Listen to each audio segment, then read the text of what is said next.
Sikat na sikat ngayon sa internet ang isang elevator attendant sa isang mall sa Olongapo.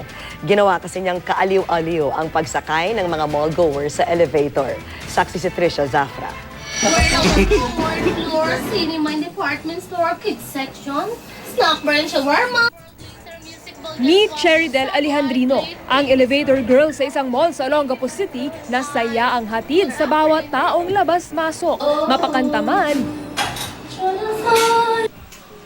o simpleng hirit Yes po, good afternoon. Good evening. o kahit pagsita sa pagpindot sa elevator button.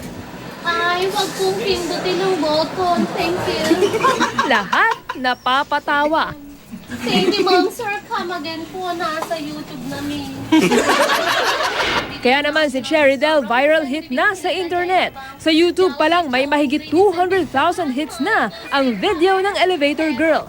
Dahil yan kay Josh Magpale na naaliw sa pagkabibo ni Cheridel mula nang una niya itong makasalamuhan nitong Hulyo.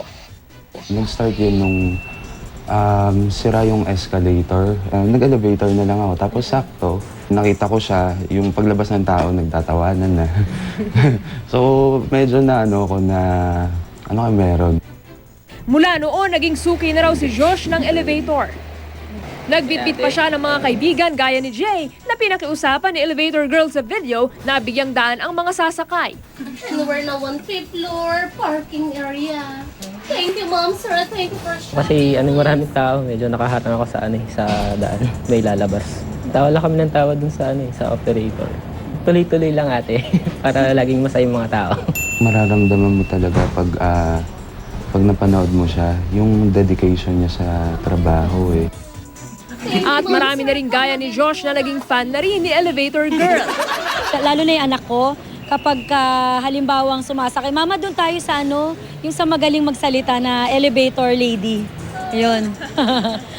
Nakakatuwa po. Ano po namin sa kanya, tawag po namin sa kanya is thank you. Laging thank you kasi po pagka nag-ano po siya, laging thank you po ang sinasabi niya. Nakababagot sa unang tingin. Pero para sa mga gaya ni Cheridel, ang simpleng up or down ng pagiging elevator operator, posible pa ring sakyan at bigyang kulay. Trisha Zafra, ang inyong saksi.